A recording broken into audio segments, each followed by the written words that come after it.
Kita sampai pada bahasan bab tobat ini ya. Hadirin rahimakumullah ya. Islam itu agama kasih sayang. Namun di dalam mensikapi kasih sayangnya Allah, kita pasti tidak sempurna. Sebab kasih sayangnya Allah itu ditaruh kepada standar-standar ketaatan Islam. Ya, saat Allah melarang itu sebetulnya Allah sayang. Gitu.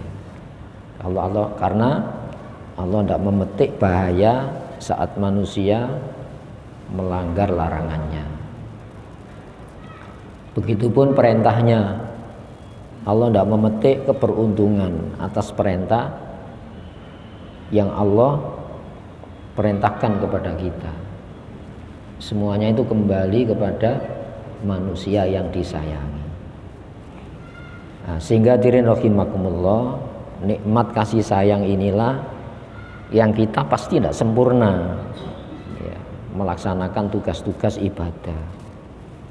Maka sertakan di dalam semua bentuk peribadatan kita itu sarana tobat. Nah, ketika kita sholat ya, sholat itu penuh dengan apa? Permohonan ampun kepada Allah Subhanahu wa taala.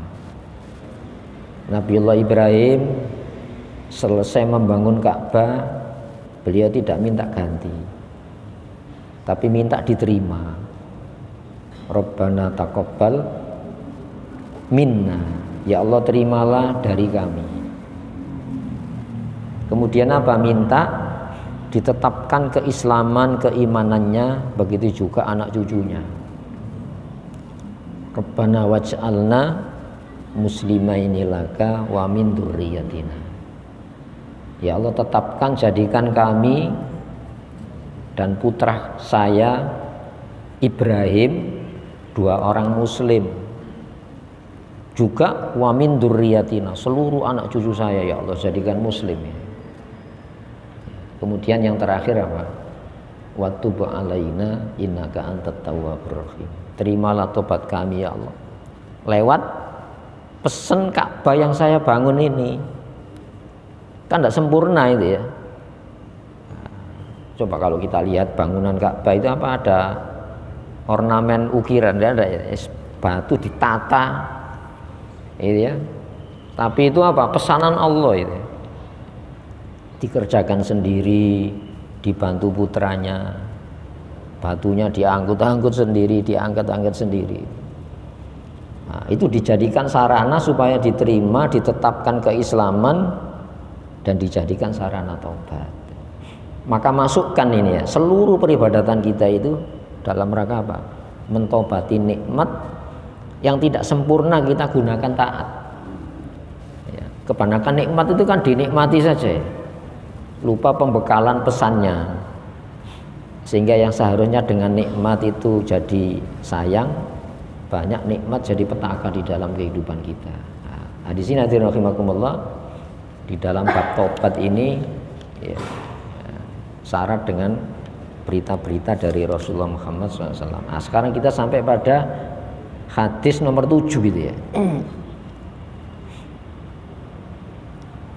Hadis nomor 7 ini dari sahabat Zir ibn Hubais ya, dari sahabat Zir ibn Hubais ya, beliau menegaskan gini, ataitu Safwan bin Asal radhiyallahu anhu ya, aku pernah menanyakan kepada Safwan bin Asal ya, radhiyallahu an, as'aluhu anil mashi alal khuffain, bertanya tentang apa? Membasuh ya bagian atas sepatu. Itu ya. Bagi musafir ini ada tata cara ya, enggak apa boleh tidak wudu. Boleh apa? Tayamum gitu ya. Nah, juga andaikan wudu itu ya, tidak usah membasuh, tidak usah mencuci kaki selama 3 hari 3 malam. Itu cuma apa? membasuh di atas sepatu ini. Itu termasuk rukhsah. Mungkin perjalanannya musim dingin itu ya. Faqala selanjutnya ya, Sofwan bin Asal ini bertanya, maja'a bika ya Zir, ya. Zir, kedatanganmu ini dengan tujuan apa? Fakultu, aku menjawab, ibtigho'al ilmi, dalam rangka ya mencari pengetahuan tentang Islam ini. Itu ya. Jadi pengetahuan tentang Islam itu termasuk fikih ibadah, fikih sholat, fikih haji, fikih zakat. Nah, fikih itu hukum pemahaman tentang ibadah-ibadah upacara dalam Islam. Itu perlu kita pahami. Ya, sebab ilmu, yang dikatakan ilmu itu sesuatu yang dengan sesuatu itu mendekatkan kita kepada Allah. Ya, makanya kita mesti memahami pemahaman tentang sholat, itu fikih sholat, wudu, ya itu ya. Faqala, ya, kemudian kalau demikian kehadiranmu, kedatanganmu untuk mencari pengetahuan tentang Islam, innal malaika, dijawab oleh Sofwan ini, sesungguhnya para malaikat latadau, benar-benar ya mengepakkan ajnihataha, sayapnya. Wallahu alam bagaimana sayap malaikat itu, bentuk aslinya Rasulullah pernah ditunjukkan gitu ya. Jadi seolah-olah langit ini tertutup dengan sayapnya Jibril. Makanya malaikat itu ya tak terhingga jumlahnya. Ada malaikat muqarrabun. Muqarrabun itu yang memiliki posisi istimewa. Jibril, Mikail, ya Ridwan, Malik, Mungkar, Nangkir, yang kita hafal itu dalam ilmu tauhid itu.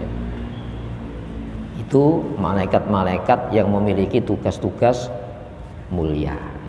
Muqarrabun gitu ya.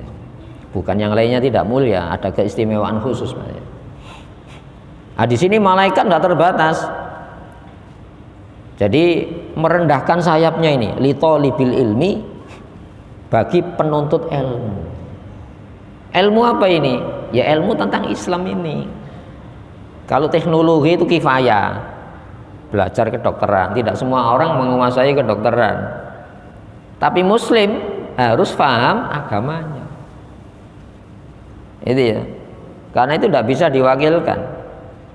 Fikih sholat kita harus belajar. Fikih wudu, ya syarat-syarat rukunnya, pembatalnya, itu mesti itu ya. Makanya itu fardu ain. Kalau belajar teknologi kifayah, bisa digantikan. Itu ya. Kan tidak semua orang harus jadi insinyur. Itu ya.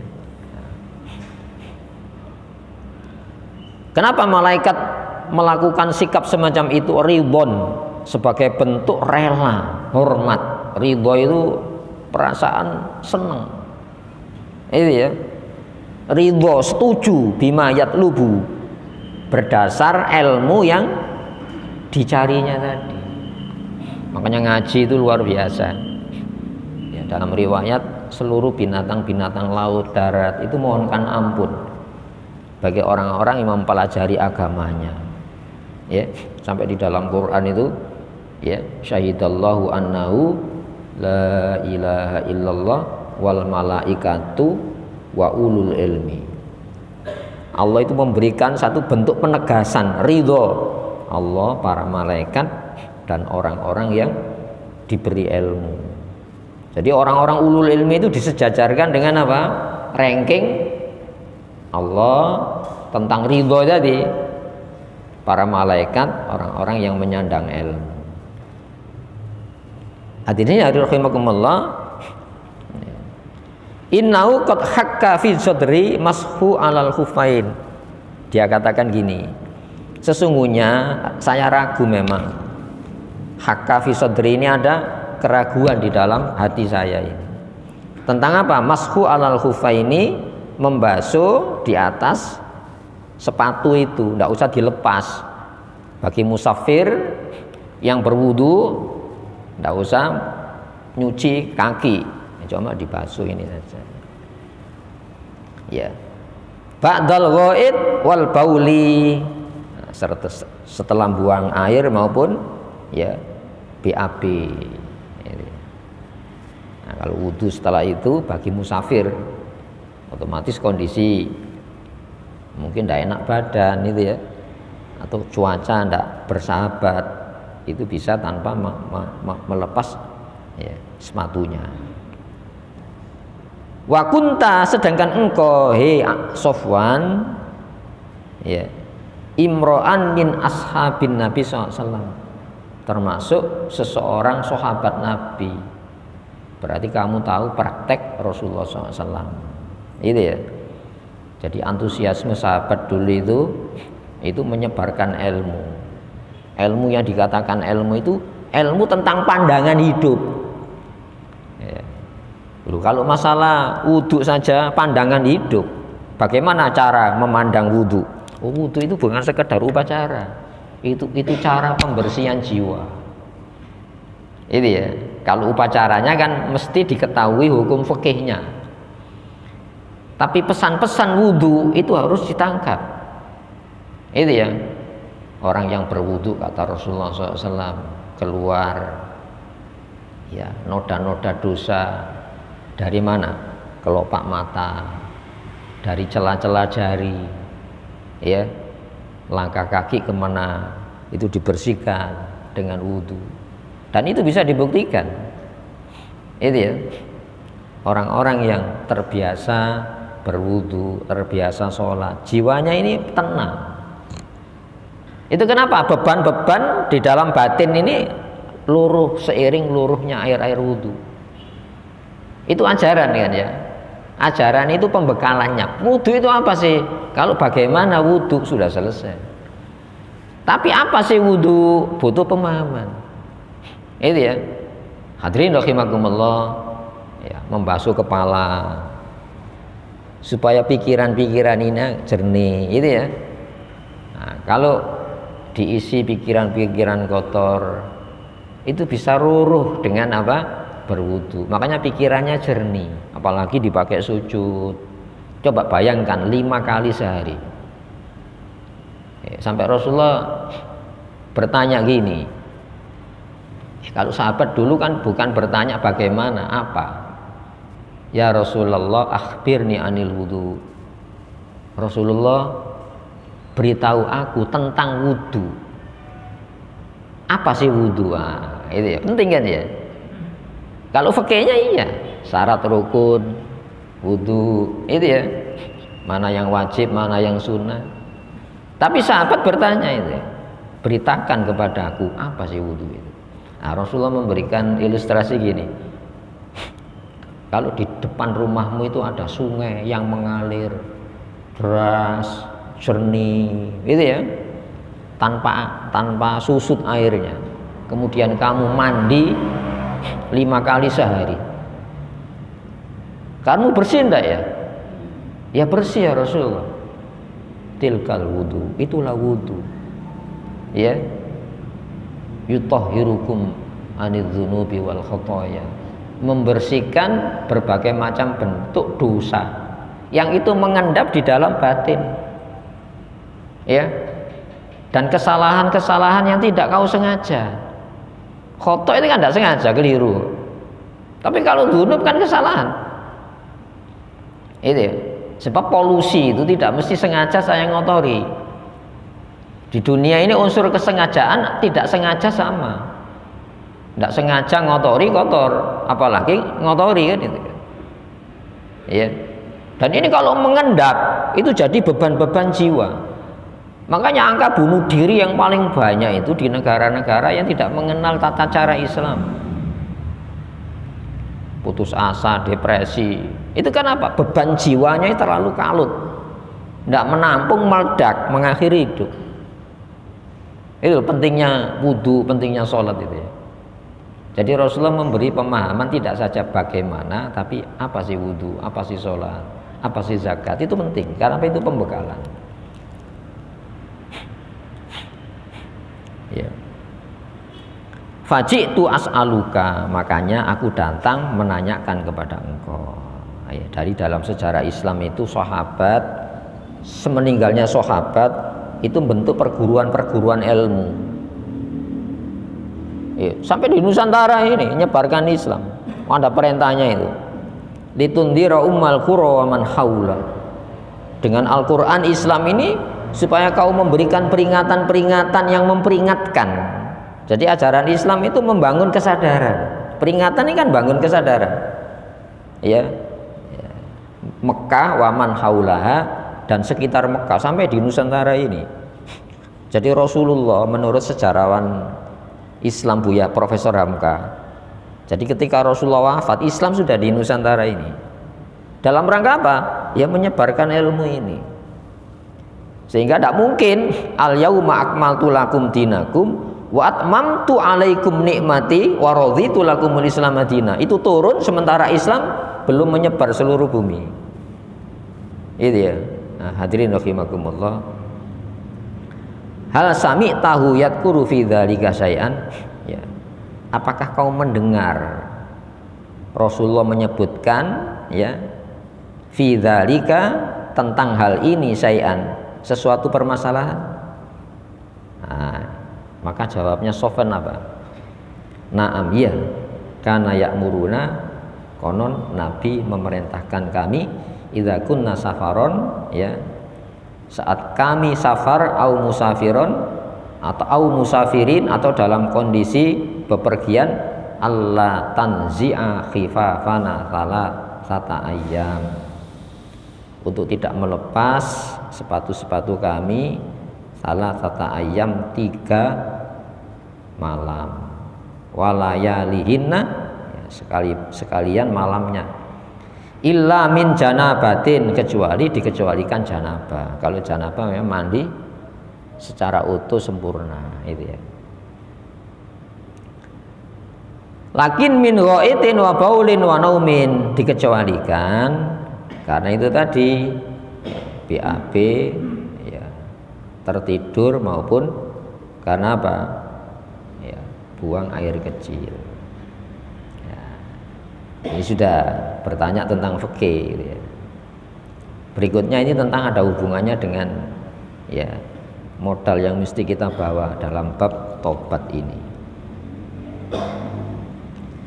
Fakultu hal sami tahu yadhkuru fil hawa syai'an. Ya. Sekarang saya bertanya ya. Fahal hal sami tahu, apakah kau pernah mendengar Rasulullah yadhkuru menyebutkan fil hawa syai'an tentang pengaruh-pengaruh cinta? Apakah Rasulullah pernah mengomentari tentang daya tarik cinta? Nah, itu ya, Masya Allah, sampai di situ ditanyakan itu ya. Ya. Hawa itu pengaruh untuk tertarik, ya itu kan perlu itu ya. Sebab kalau mencintai ini liar, bahaya ini, hati-hati ya. Kita memberikan simpatis kepada orang yang Allah tidak simpatis. Kita memberikan persetujuan yang menurut agama orang itu tidak layak disetujui. Ini masalah hawa ini. Qala na'am. Sofwan mengatakan iya. Ya. Kunna ma'an Nabi sallallahu alaihi wasallam fi safarin. Ya, di dalam satu perjalanan, kunna kami ini menyertai ma'an Nabi sallallahu alaihi wasallam. Pernah saya dalam satu bepergian menyertai Nabi. Fabaina nahnu indahu, maka di ketika kami, nahnu itu kami, fabaina itu ketika atau di saat kami, nahnu ya kami indahu, di samping beliau, idnadahu a'rabiyun, ya, tiba-tiba nadahu itu memanggil, ya, a'rabiyun, orang Arab pedalaman, ya, rupanya bukan dari kota, bukan masyarakat Arab kota ini. Mungkin dari pegunungan, mungkin dari pelosok desa. Bisautin lahu jahwariyun, dengan suara lahu yang memiliki jauh, jahwariyun, gema. Jadi orang itu suaranya menggema ya. Dengan mengatakan apa? Ya Muhammad,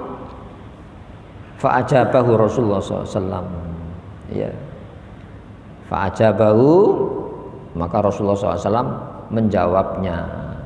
Iya, nahwa seperti min sautihi, seperti suaranya.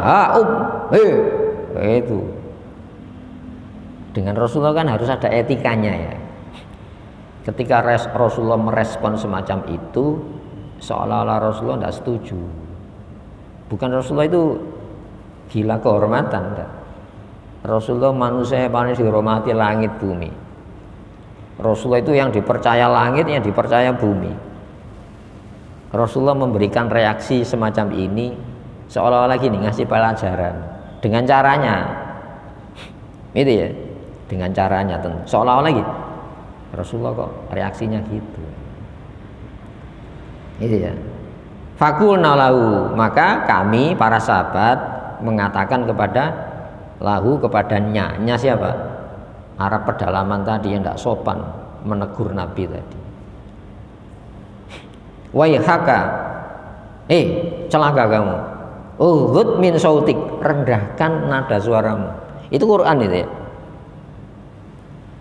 Itu ya.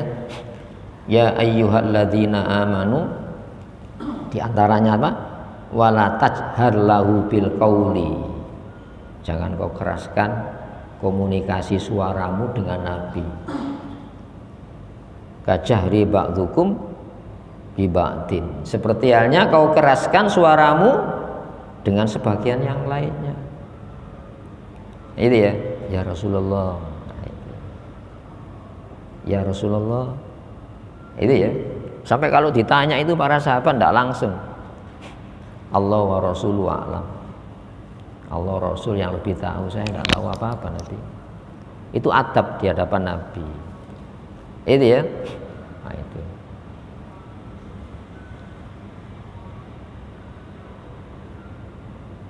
Kemudian fa innaka indan Nabi SAW, karena sesungguhnya engkau di samping Nabi SAW. Wa qad nuhita an hadza, padahal kamu sudah dilarang tentang hal ini.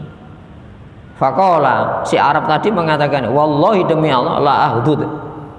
Ya. Aku tidak akan melirihkan nada suara saya. Wah, kayak gitu. Berarti ini kan hal penting gitu ya. Itu ya. Jadi hadirin rahimakumullah, qala al-a'rabiyyu, si Arab tadi mengatakan al-mar'u yuhibbul qauma. Nabi, ya, seseorang itu mencintai satu kaum. Itu ya. Walam yalhaq bihim, sedangkan dia yang mencintai tadi belum ketemu dengan orang yang dicintai itu. Gimana Nabi itu? Qala Nabi sallallahu alaihi wasallam, Nabi sallallahu alaihi wasallam bersabda gini, al mar'u ma'a man ahabba. Al mar'u, seseorang, ma'a, menyertai, man ahabba, siapa yang dia cintai, yaumal qiyamah, di hari kiamat. Karena cinta itu daya batin, gerak batin. Itu ya, bahaya enggak kalau kita mencintai orang yang dibenci oleh Allah. Nanti gimana?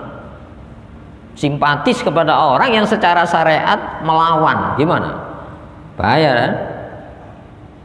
Apalagi nunjuk, ngasih wewenang, bahaya sekali itu. Makanya harus hati-hati dalam hidup ini. Sehingga orang yang mencintai masjid, tandanya dicintai Allah. Orang yang membangun cinta sesama muslim, tidak menyakiti muslim, maka itu tanda-tanda kita diarahkan kepada cinta yang sehat. Itu ya. Sebab ibadah itu sebetulnya ibadah yang paling kuat itu apa sih? Ikatan cinta. Itu ya. Orang sampai bertempur karena apa? Benci. Orang karena bertempur karena sampai bertempur karena cinta, membela yang dicintai.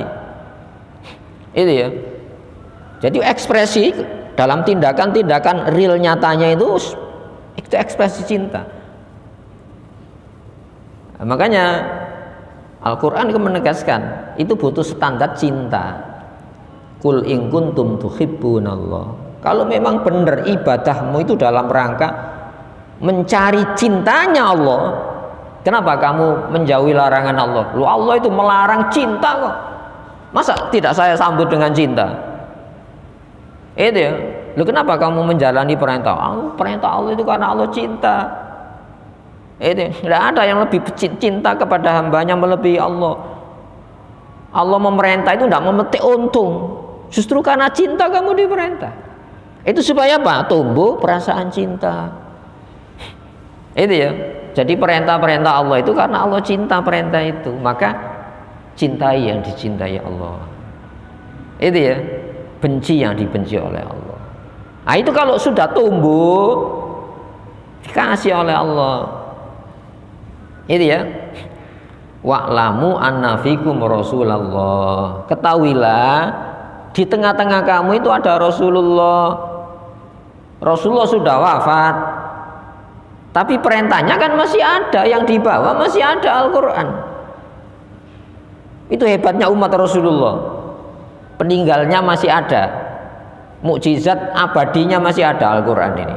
Mukjizat Nabi Musa sudah musnah seiring wafatnya Nabi Musa.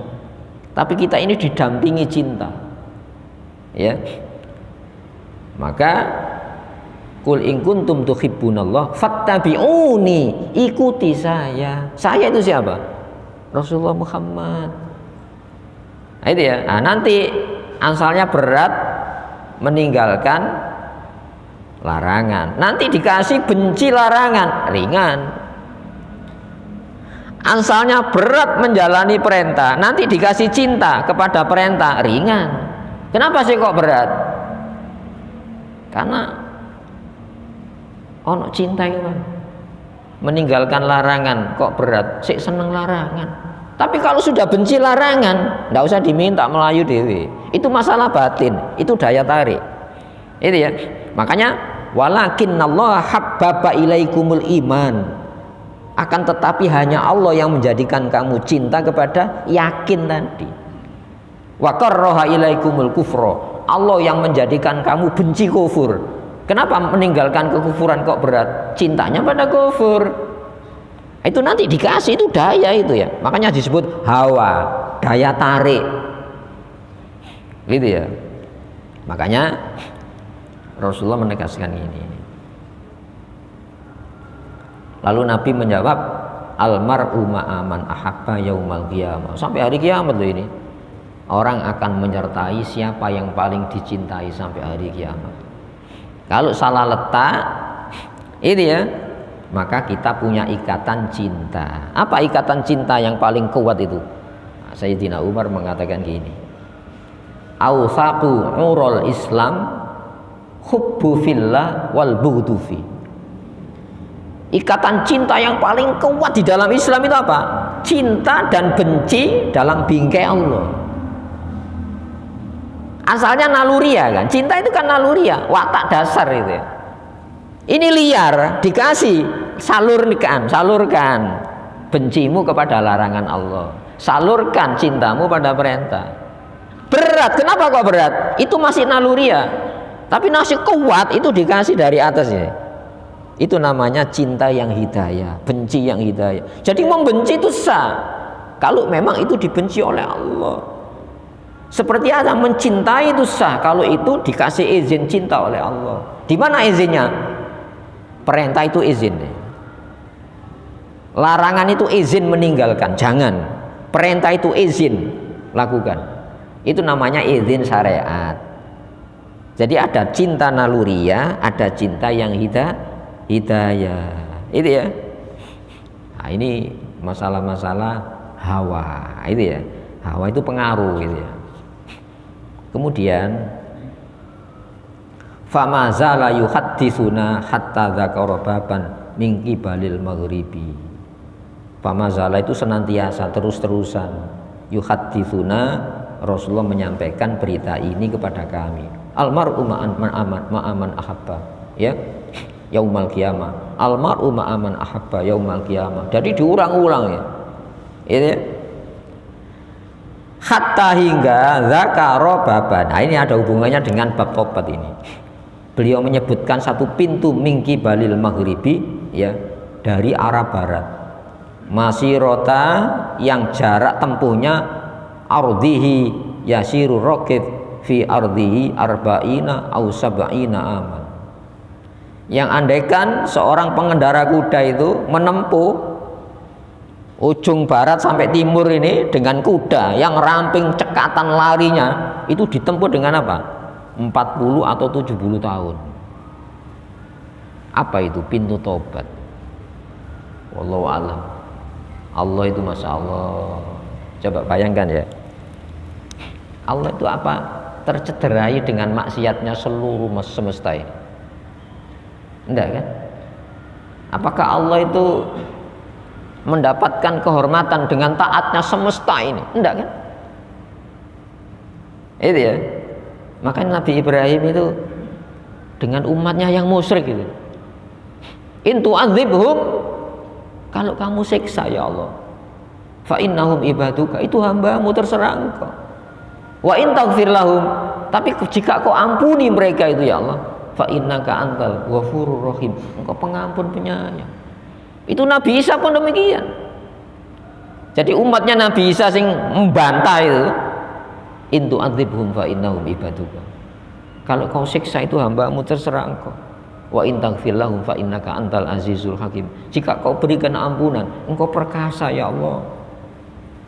Engkau memberikan ampunan, tidak mengurangi kehormatan engkau. Dia seperti anak, andaikan engkau menyiksa, itu tidak menambah kekuasaan engkau. Itu maksudnya apa? Ya ampuni saja ya Allah. Nah itu loh, muslim itu gitu. Jangan sekali-kali titik-titik memfonis ahli neraka, ya kan ini. Allah itu pintu ini dibuka sampai hari kiamat. Dan andaikan dimaterikan, itu perjalanan kuda yang paling cepat dari ujung barat timur itu jarak tempuhnya 70 tahun atau 40 tahun lebih baru sampai pada ujung timurnya. Ini yang kita gunakan saat kita ibadah kepada Allah.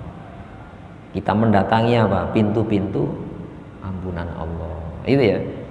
Kita mendatangi pintu ampunan Allah. Di mana ampunan Allah? Diletakkan pada larangan yang kita jauhi, perintah yang kita jalani semaksimal kemampuan kita. Itu ya. Tapi jangan sampai kita mengatakan Allah itu butuh kepada ibadah kita seperti halnya Allah tercederai dengan kemaksiatan kita. Tidak ada apa-apanya. Itu ya. Kita lanjutkan. Qala Sufyan, ya. Sufyan ahadur ruwat, satu di antara periwayat qibala Syam, ya, dari arah Syam. Ya, Syam itu kalau sekarang itu ya Irak, Yordan, itu termasuk Syam. Palestina itu ya.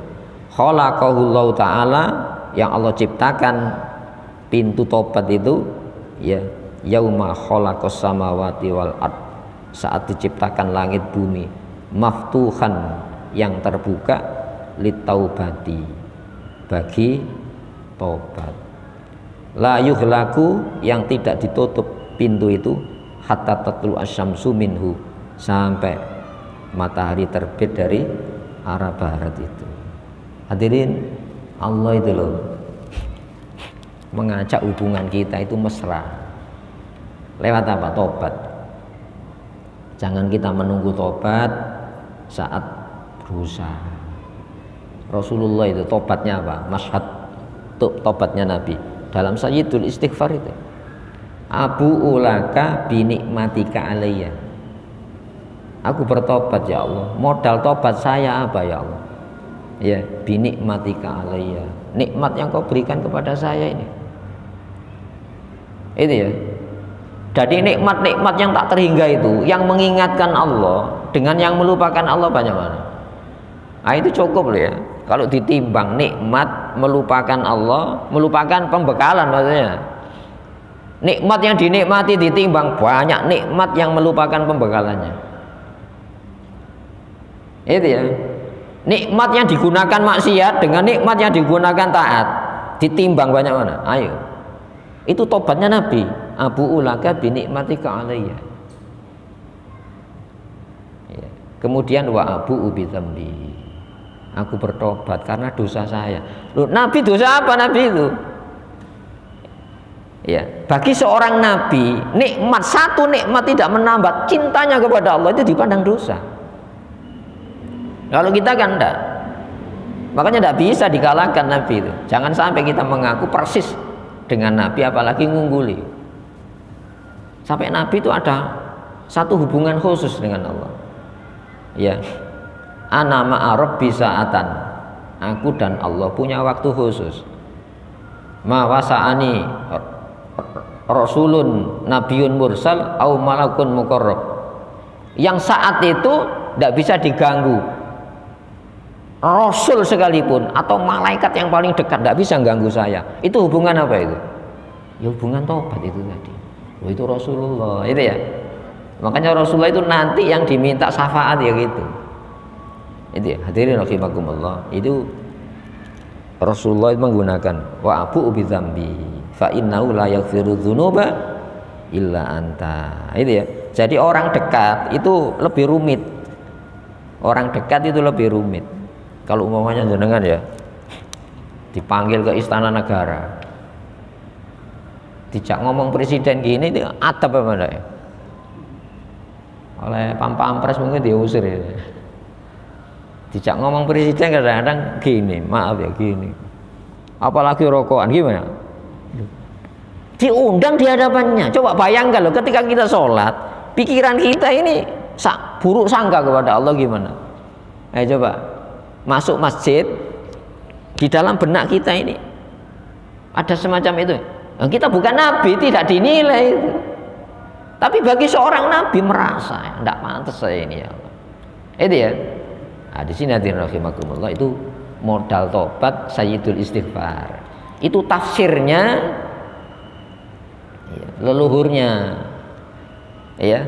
Redaksi yang dari Allah kan, Rabbana dzalamna anfusana wa illam taghfir lana wa tarhamna lanakunanna minal khosirin. Itu kan bahasanya kami itu anak cucunya kena. Maka anak cucu akhiru zaman, ana sayyidu waladi Adam, aku ini pembesarnya anaknya manusia. Siapa? Rasulullah Muhammad. Maka sayyidul istighfar itu Allahumma anta rabbi la ilaha illa anta khalaqtani wa ana abduka wa ana ala ahdika wa wa'dika mastata'tu abu'u laka bi nikmatika alayya wa abu'u bi dzambi faghfirli fa innahu la yaghfiru dzunuba illa anta. Itu diulang-ulang ya, dihafalkan ini ya. Minimal bangun tidur, sahur ya. Allahumma anta rabbi. Itu nanti bisa nangis ya. La ilaha illa anta khalaqtani wa ana abduka. Terus itu diulang. Itu nanti ada seperti es, seperti kesejukan di dalam batin kita. Itu kalau kita bawa di setiap ibadah-ibadah itu akan memberikan kebahagiaan khusus. Itu ya. Itulah agama itu ya. Selanjutnya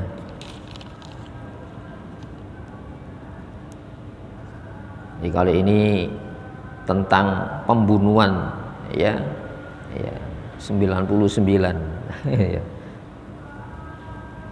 Sebelum kita lanjutkan, barangkali ada yang perlu didiskusikan mungkin tentang itu tadi, tentang cinta, dan itu masalah gerak batin, dan ini harus dibina, diarahkan sesuai dengan arahan syariat. Nah, sehingga kalau sudah kuat akan dikasih cinta yang bukan sekedar cinta naluriah, tapi cinta yang sifatnya hidayah. Kita lanjutkan. Ini loh luasnya rahmat Allah itu. Wa an Abi Sa'id bin Malik ibni Sinan Khudri radhiyallahu an. Dari Abu Sa'ad bin Malik bin Sinan Khudri. Anna Nabi sallallahu alaihi wasallam, bahwasanya Nabi sallallahu alaihi wasallam beliau pernah mensabdakan gini. Kana fi man kana qablakum, konon ya, pada orang-orang kana yang ada qablakum sebelum kamu, rajulun, seseorang, qatala yang telah membunuh tis'ata wa tis'ina nafsan, 99 jiwa. Kejam ini. Wis dihitung 99. tapi di dalam batinnya itu ada greget gini, saya ini salah, saya harus memperbaiki saya. Artinya apa? Dosa itu punya tekanan jiwa. Lu kadang-kadang orang yang membunuh orang kalau tidak benar itu tekanan jiwa.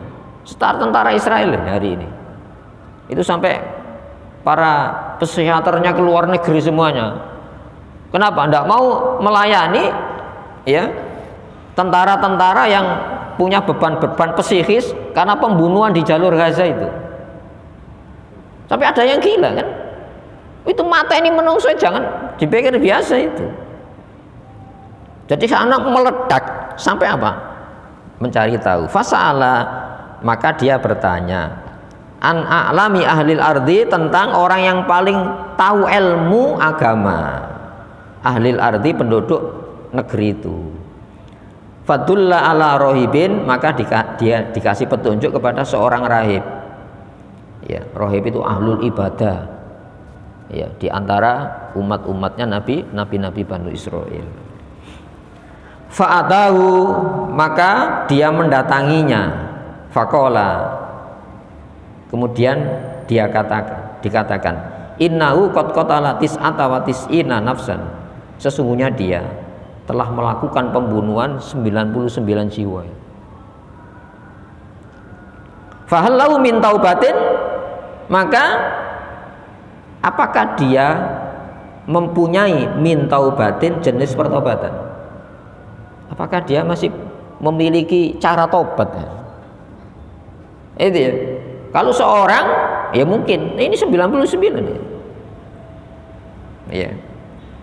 Faqala, maka si rahib itu mengatakan, la, gak ono ini, gak ketemu jawab. Tidak ada ini, sudah berat ini. Faqatalahu, maka dia membunuhnya. Dihabisi pisan ae, kalau jalan tobat. Saya ini bermasalah, saya ini. Kok malah dikasih beban jiwa, pateni pisan. Itu biasanya jiwa kalau itu yang semacam itu kan. Makanya dengan orang-orang yang ahli maksiat, itu sebetulnya kalau kita selaku dokter, tapi ya jangan semua orang, itu ketularan ya. Karena ini masalah-masalah kejiwaan. Yang berhak bergaul dengan orang sakit kan dokter. Nah, biasanya diambil jiwanya dulu, gitu ya. Jangan di neraka-nerakanya dulu, lah iso kan ini. Apalagi dihindari, itu ya. Kadang-kadang orang ini limbung jiwanya itu ya, butuh penyelesaian. Ini masalah psikis kan itu ya. Fakammala, maka dia sempurnakan bi, dengan yang dibunuh tadi, mi'atan 100 jiwa. Masalah. Summa, kemudian sa'ala, dia bertanya an a'lami, tentang orang yang paling tahu, ahli ilmu, ahlil ardi, ya, penduduk tempatnya tadi. Fadulla, maka ditunjukkan ala rajulin alimin, seseorang yang alim. Faqala, maka dia katakan, innahu qatala mi'ata nafsin, dia telah membunuh 100 jiwa. Fahal lahu min taubatin, maka apakah dia masih memiliki min taubatin, jenis pertobatan. Min jenis ini, tobat kan macam-macam kan, tapi ini yang dibunuh kan sudah tidak ada. Faqala na'am, iya. Wa man yahulu bainahu baina taubah, siapa yang mampu menghalangi, mensekat antara dia wa baina taubatin, dengan tobat itu. Ngono ya. Ini jawaban Islam itu gitu.